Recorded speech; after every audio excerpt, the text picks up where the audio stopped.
Olá, sejam bem-vindos. Hoje vamos mergulhar numa das histórias mais profundas e perturbadoras de toda a literatura universal, o livro de Jó. Esta não é apenas uma história bíblica, é um drama teatral sobre a dor, a fé e o silêncio de Deus. Por que o justo sofre? Se Deus é bom, por que ele permite que coisas terríveis aconteçam com pessoas boas? Preparem-se para uma jornada filosófica e emocional.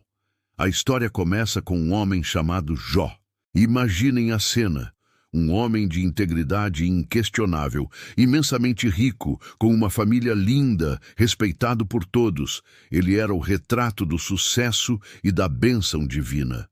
A sua riqueza não era apenas em ouro ou gado, era uma riqueza de espírito, de caráter. Jó era, aos olhos de todos, um homem perfeito e reto, que temia a Deus e se desviava do mal. A sua vida era um poema de prosperidade, uma sinfonia harmoniosa. Mas, como em toda grande tragédia, a calmaria precede a tempestade. E a tempestade que se aproximava de Jó era de uma magnitude inimaginável, prestes a destruir cada pilar da sua existência. Então, a cena muda drasticamente. Somos transportados do plano terrestre para uma assembleia celestial. Os anjos se apresentam diante de Deus, e entre eles, uma figura sombria e provocadora, Satanás, o acusador. Deus, orgulhoso de seu servo, pergunta a Satanás: "Observaste o meu servo Jó? Não há ninguém como ele na terra." A resposta de Satanás é um veneno de ceticismo. Ele argumenta que a fé de Jó não é genuína. Será que Jó teme a Deus por nada? Ele pergunta. Ele só é fiel porque tu o cercaste de bênçãos. Tira tudo o que ele tem e verás se ele não blasfema contra ti na tua face. E aqui, neste momento de tensão cósmica, Deus permite o teste. Ele entrega o destino de Jó nas mãos do acusador, com uma única condição: não tocar na vida dele. Uma permissão divina que desencadeia uma avalanche de sofrimento e levanta a questão central da nossa história. Por que Deus permitiria tal coisa? A tragédia se abate sobre Jó com a velocidade de um relâmpago. Um mensageiro chega, ofegante, com notícias terríveis. O gado foi roubado, os servos mortos. Antes que ele termine de falar, outro chega. Um fogo celestial consumiu as ovelhas e os pastores. Em seguida, um terceiro. Os camelos foram levados, mais servos assassinados. E, por fim, o golpe mais devastador. Enquanto seus 10 filhos celebravam, um vento violento derrubou a casa e todos morreram. Num único dia, Jó perdeu tudo. Sua riqueza evaporada, sua família aniquilada. Diante da ruína total, sua reação é desconcertante. Ele rasga suas vestes, raspa a cabeça, cai por terra e adora, dizendo: "Nu saí do ventre de minha mãe, e nu voltarei. O Senhor o deu, o Senhor o tomou, bendito seja o nome do Senhor." Mesmo na dor mais profunda, Jó não pecou.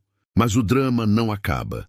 Em uma nova reunião celestial, Satanás insiste. Ele diz que Jó só suportou porque sua própria pele não foi atingida. Pele por pele, tudo o que um homem tem, ele dará pela sua vida. Estende a tua mão e toca nos seus ossos e na sua carne, e verás se ele não blasfema. Mais uma vez, Deus permite, impondo apenas o limite de poupar a vida de Jó. Imediatamente, Jó é afligido com feridas terríveis, da cabeça aos pés. Ele se senta sobre cinzas, raspando suas pústulas com um caco de telha. A sua própria esposa, desesperada, o incita: "Ainda mantens a tua integridade? Amaldiçoa a Deus e morre." Mas Jó a repreende: "Receberemos o bem de Deus e não receberíamos o mal?" A queda foi completa. O homem rico e honrado agora é uma figura de pura miséria, um pária isolado em sua dor. É neste cenário de desolação que 3 amigos de Jó, Elifaz, Bildade e Zofar, chegam para consolá-lo. Ao vê-lo, mal o reconhecem.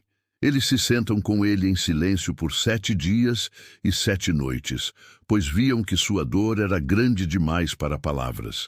Mas o silêncio se quebra, e o que se segue é um dos debates mais intensos da filosofia.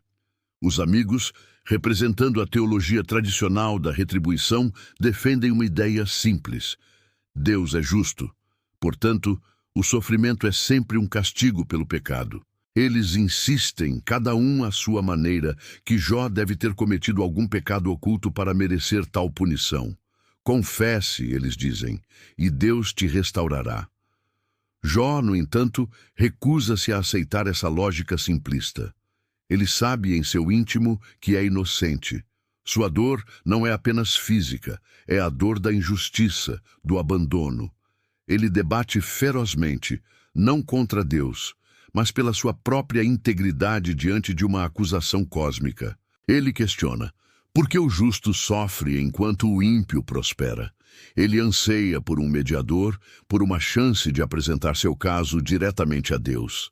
Os diálogos são um turbilhão de poesia, angústia e questionamentos existenciais. Jó não perde a fé em Deus, mas perde a fé na compreensão humana de Deus. Ele desafia a ideia de que o universo funciona sob uma fórmula moral tão previsível. Ele clama por uma resposta do próprio Criador. Depois de longos capítulos de debate humano, quando todas as palavras se esgotam, algo extraordinário acontece.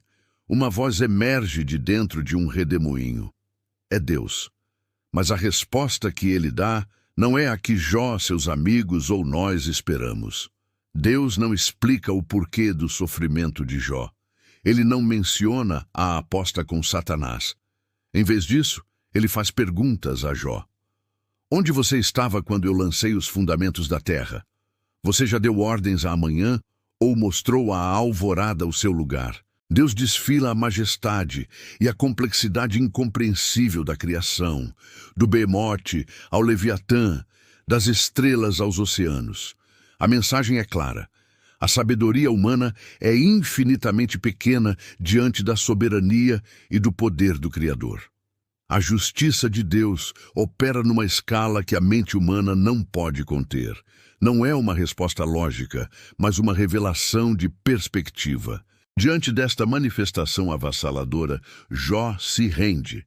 Não porque foi derrotado no argumento, mas porque teve um encontro direto com o divino.